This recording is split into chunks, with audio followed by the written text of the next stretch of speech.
Bienvenidos a Frecuencia Judicial, un espacio para tratar temas cotidianos vinculados a la justicia y brindarte información sobre cómo actuar ante determinadas situaciones. La inteligencia artificial está transformando al mundo y también empieza a transformar la justicia. ¿Qué pasa cuando esta tecnología se aplica en el ámbito judicial? ¿Cómo podemos garantizar un uso responsable, transparente y ético de la inteligencia artificial en los procesos judiciales? Vamos a conversar con el doctor Horacio Corti, consejero, vicepresidente primero del Consejo de la Magistratura y presidente del Comité de Estandarización en Inteligencia Artificial en el ámbito del Poder Judicial de la ciudad, para conocer cómo se está trabajando en el uso responsable de esta herramienta dentro del sistema judicial. Hola Horacio, ¿cómo estás? Gracias por venir a conversar de este tema con nosotros. No, al contrario, gracias a ustedes por invitarme y poder participar de estos podcasts. Buenísimo. Horacio, ¿cómo surge el Comité de Inteligencia Artificial en el ámbito del Poder Judicial de la ciudad? ¿Quiénes lo integran? ¿Cuál es su objetivo principal? En rigor, la creación de este comité forma parte de un proceso de más larga duración que viene siendo llevado en el ámbito del Consejo de la Magistratura. En rigor, uno puede remontarse bastante atrás y hay algo central de nuestro Poder Judicial, que es la importancia que le damos, por un lado, a los procesos de modernización de todos sus procesos, actividades, etcétera, y por otra parte, la importancia de la tecnología. En ese sentido, imagino como en todos los otros ámbitos, hubo un punto de inflexión que fue la pandemia, que modificó enormes aspectos de nuestra vida, entre otros, nos hizo ingresar de una forma abrupta al mundo digital. En realidad ya estábamos en el mundo digital, ¿no? Es como que fue un momento de aceleración. Eso nos permitió en el Poder Judicial profundizar toda nuestra política que ya veníamos por otra parte realizando de hace años de digitalización de todos los procesos, los expedientes, etcétera. Y eso es algo muy importante para la gestión cotidiana. En ese camino, con posterioridad a la pandemia, en el año 2021, ya el Consejo aprobó un programa relativo a la inteligencia artificial. Me gustaría destacar que, como la gente puede saber o no, las instituciones se van renovando periódicamente en sus integrantes, y esto fue un proyecto iniciado con una anterior composición del Consejo, pero como es una política estructural, más allá de los cambios que vamos teniendo, se mantiene en la actualidad. A partir de ahí se fueron desarrollando diferentes herramientas basadas en la inteligencia artificial. Pero claro, vimos una situación, y es que posteriormente, hace poco tiempo, ¿no?, vivimos una nueva explosión de estas herramientas, de su difusión, popularización y un uso, ya diría hoy, casi cotidiano de casi todas las personas en casi todos los ámbitos de su actividad. Tanto laborales como en los personales, en los afectivos, ¿no? Es algo que está impactando de una forma que aún no sabemos evaluar, por otra parte, porque lo estamos viviendo. ¿Qué efectos va a traer toda esta transformación tecnológica? Es algo que no lo sabemos. Y lo que veíamos es, claro, hay mucha espíritu de innovación, tanto al interior de nuestra institución en diferentes áreas, como de los propios colegas de la magistratura. En un juzgado se empieza a experimentar de una forma, en otro lugar hay otra iniciativa, y entonces llegamos a la conclusión de que era necesario tener una organización racional de todo lo que está sucediendo en el Poder Judicial con la inteligencia artificial, y a la vez, sobre la base de aquel programa, elaborar una política. Unificar criterios, por decirlo de alguna forma. Claro, unificar criterios sí, pero algo un poco superador, y es decir, a ver hacia dónde vamos, ¿no? ¿Qué es lo que queremos nosotros para nuestro Poder Judicial? Y poder planificar en el corto, en el mediano y en el largo plazo cómo van a ser las transformaciones que van a ser necesarias. Por lo que entiendo, distintas áreas empiezan a utilizar este instrumento, esta tecnología, y entonces se conforma este comité. Exacto. Cuyo objetivo de alguna manera es decir, bueno, sentémonos y que todo pase por un mismo lugar para... Exactamente, proponer las políticas, estandarizar, y por otra parte es un lugar también de coordinación más allá de nuestro ámbito del Consejo de la Magistratura y los tribunales. Con esto quiero decir para la gente que puede no saber tanto el detalle de la organización de nuestro Poder Judicial. El Poder Judicial de la ciudad tiene sus tribunales de primera instancia y la Cámara y el Consejo de la Magistratura. Pero también hay un Ministerio Público que tiene 3 ramas, la Fiscalía, la Defensoría y la Asesoría Tutelar, y un Tribunal Superior. Y cada uno de estos organismos tiene su autonomía relativa en un sistema más complejo. Entonces también pensamos este ámbito como un lugar de compartir y en la medida que fuese posible unificar una visión que vaya más allá del Consejo y sus tribunales y una reflexión global de todo nuestro Poder Judicial. Pensemos juntos, digamos, si vamos exactamente, a ir ¿no? Porque primero uno aprende del otro y entonces si en un tribunal superior están experimentando con cierta tecnología, bueno, es cierto que todo hay comunicaciones informales, pero tiene que haber un espacio donde poder compartir y poder aprovechar lo que está haciendo el otro, porque es ahorro de tiempo y finalmente uno de los ejes de la aplicación de la tecnología es la eficiencia. Uh-huh. Y entonces hacer 2 cosas a la vez en lugares diferentes es ineficiente. Entonces, en este comité, que está conformado por mí, por la Secretaría de Administración, luego por las diferentes áreas, tecnología, innovación, etcétera, que se dedican a estas materias en el Consejo, y tenemos la invitación de los representantes de estos otros organismos, pero no solo, porque también participa de nuestro comité representantes sindicales, porque naturalmente la tecnología modifica la forma de trabajar y el trabajo es colectivo, desde el auxiliar hasta el magistrado. Entonces en esas transformaciones de las formas de trabajo es claro que hay que escuchar a todos los actores y entre ellos están los trabajadores y funcionarios de nuestro Poder Judicial, que son en definitiva los que llevan adelante la tarea cotidiana, ¿no? Jueces, fiscales, etcétera, tal vez son los más visibles, pero nada de lo que ellos hacen puede ser posible si no hay muchísima gente haciendo muchísimas cosas. Seguro. Y grosso simultáneamente. Modo, perdón la interrupción, grosso modo, ¿te parece que cuál sería el mayor aporte que puede hacerle a la justicia la inteligencia artificial? Bien, como todas las transformaciones tecnológicas, hay un punto primero que es la eficiencia, cómo poder maximizar los recursos que se disponen para producir mejor posible lo que uno hace. Lo que uno hace que es un servicio de justicia para los habitantes y los ciudadanos de nuestra ciudad de Buenos Aires. Entonces, ¿de qué forma podemos brindarle la mejor justicia a los habitantes de la ciudad? Es un desafío permanente de nuestro Poder Judicial, de todos los colegas, también del Consejo de la Magistratura. Finalmente para eso se hizo la digitalización, para eso se repiensan las formas de trabajo. Por ejemplo, estamos yendo actualmente a unos sistemas de oficinas de gestión común, que es repensar en enormes tradiciones de organización judicial que durante décadas se vienen reproduciendo sin una mayor reflexión. Y es claro que, como todos sabemos, todas las organizaciones son objeto de una reflexión para ver cómo se transforman ante los desafíos actuales.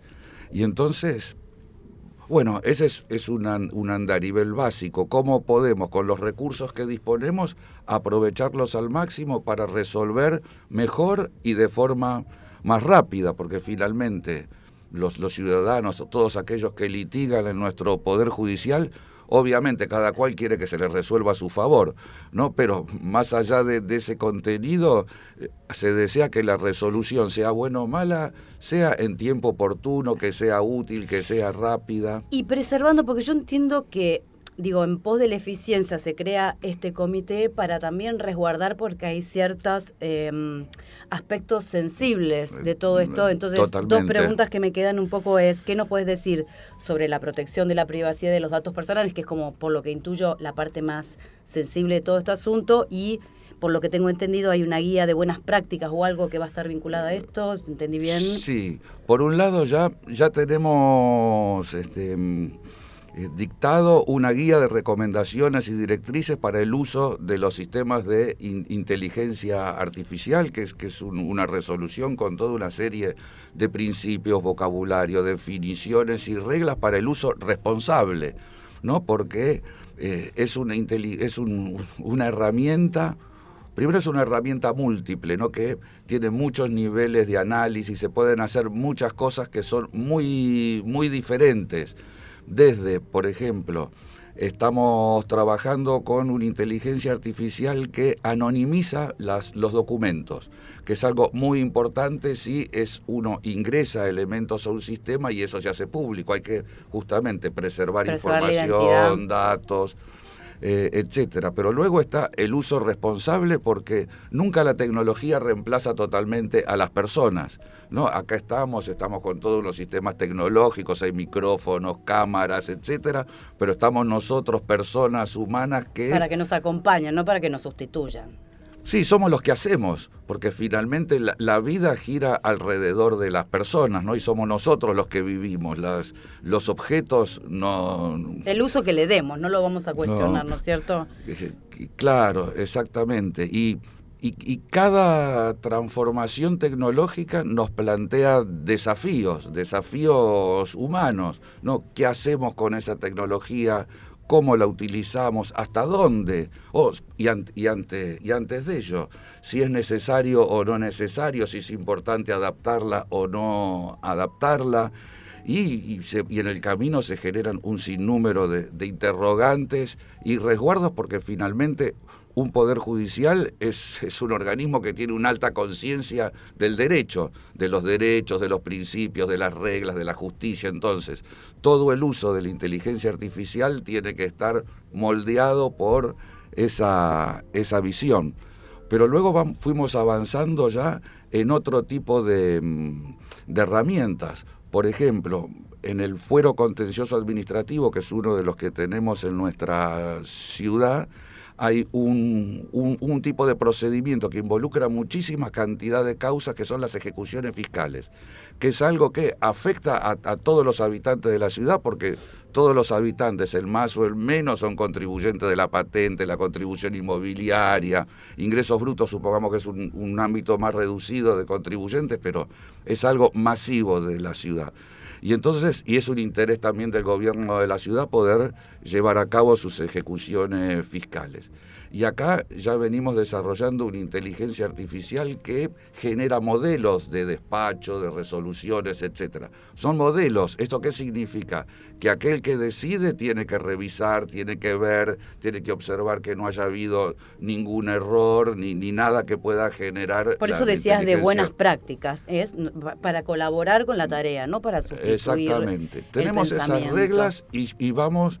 Ya generamos un documento de buenas prácticas que lo estamos perfeccionando, porque acá también vamos a tener que acostumbrarnos a algo... a la velocidad de la actualización de los softwares, pensaba, ¿no? Que es algo raro para el derecho, porque nosotros en el derecho pensamos, bueno, un código civil, un código penal, eso tiene que vivir 100 años, no sé, 50 años. En cambio, eso no puede ser pensable para estas reglamentaciones sobre la tecnología, porque va a haber innovaciones constantes que van a requerir una actualización constante de nuestras adaptaciones, de nuestras reglas. Está bueno, es como mirarlo con mesura, ¿no? Que no se vaya de las manos también, estaba pensando eso, ¿no? Algo que es nuevo y, bueno, el Consejo toma esta decisión en un acto responsable también, ¿no? Que no se desmadre, no sé qué palabra usar, pero sí, no sé si es esa, pero bueno. Es el uso responsable de algo que estamos viviendo cómo se desarrolla, cómo se desenvuelve y que tal vez hay científicos que tienen una visión del futuro y pueden prever hacia dónde está yendo esta tecnología, pero para las personas comunes y corrientes, que somos los usuarios, es algo que es bastante lejano. También pasa algo con la tecnología, que la tecnología contemporánea cada vez es más opaca a sus usuarios. ¿Qué quiero decir con esto? Tal vez un televisor de válvulas tal vez podría ser comprensible por gente que tenía oficios, por muchas personas. Ahora, poder comprender el funcionamiento de la inteligencia artificial es algo mucho más restrictivo que nuestro conocimiento intuitivo. Total, es mucho más complejo. Digamos, el mundo analógico era mucho más comprensible. Abordable. ¿No? Como el automóvil que antes alguien abría, ¿no? el capó y podía ver y entendía que había un carburador, etcétera. O alguien abre y cómo funcionan los circuitos, cómo... No. Y no le vamos a pedir a la inteligencia artificial que se analice a sí misma, no tenemos que abandonar esa posición de control de la situación. Pero la comprensión es humana y el sentido es humano, o sea, ninguna máquina nos puede dar el sentido de las cosas.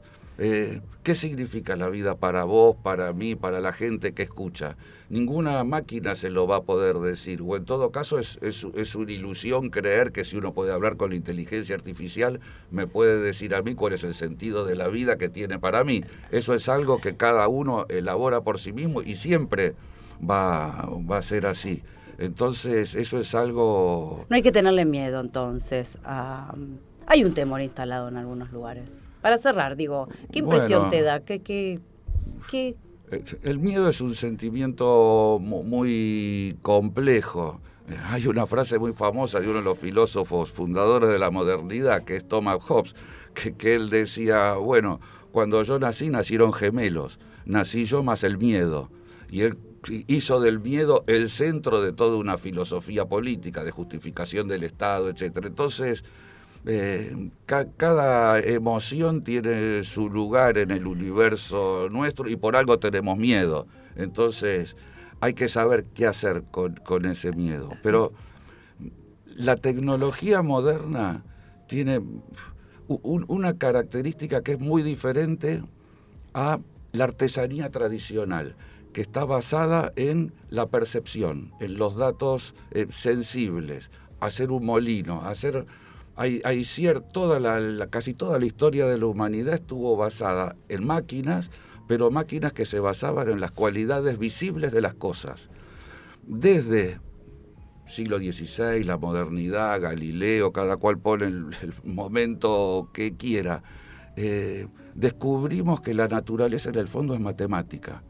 Y eso es algo que no es visible, no es obvio, no es evidente, y haber encontrado el secreto matemático de las cosas produjo una transformación tal que construimos máquinas y tecnologías no sobre la base de los aspectos sensibles de las cosas, sino sobre su estructura más profunda. Y eso hace que las transformaciones científicas y tecnológicas sean continuas e incesantes. Y cada generación debe decir cómo está cambiando el mundo, qué velocidad que tienen los cambios. Y eso lo podemos ver en un libro de comienzo del siglo XX, del siglo XIX, del siglo XVIII. Eso fue, imaginen la sensación de una humanidad que nunca vivió la noche con luz eléctrica. Eso fue una transformación tremenda. Las personas iban a la noche y había velas, o se contrataban personas. En Londres es famoso, una persona rica podía contratar a una persona para que lo acompañe y poder pasear de noche. Imaginemos lo que era escribir. Y la transformación que hemos vivido es el automóvil, ¿no? Antes las ciudades caminaban las personas, las ciudades medievales son todas laberínticas. Hoy parece ser, está bien, las leyes de tránsito dicen que la prioridad la tiene el peatón, pero en la realidad son ciudades organizadas alrededor del automóvil. Y un dato adicional, y tal vez acá vamos cerrando, cada transformación tecnológica produce su accidente. Es decir, no hay invención humana que no tenga como su sombra un nuevo accidente posible.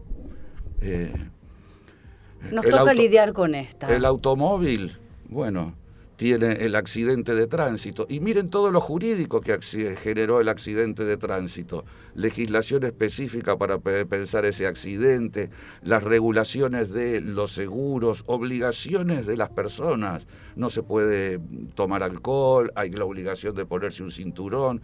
¿Qué quiero decir? Un objeto generó desafíos al derecho y que tiene que ir adaptándose a las modificaciones. Bueno, el derecho va siempre detrás, así que ese es el desafío que nos toca ahora. Bueno, Horacio, fue un gusto escucharte, muchas gracias. No, gracias a ustedes por la invitación, y sí, uno podría seguir hablando horas. Escucharíamos horas, muy interesante. Y desestructuramos el formato podcast, ¿no? Porque podcast de 5 horas no debe ser algo viable. No, realmente fue un gusto escucharte. La inteligencia artificial no es solo una herramienta, es quizás la revolución tecnológica más profunda de nuestro tiempo.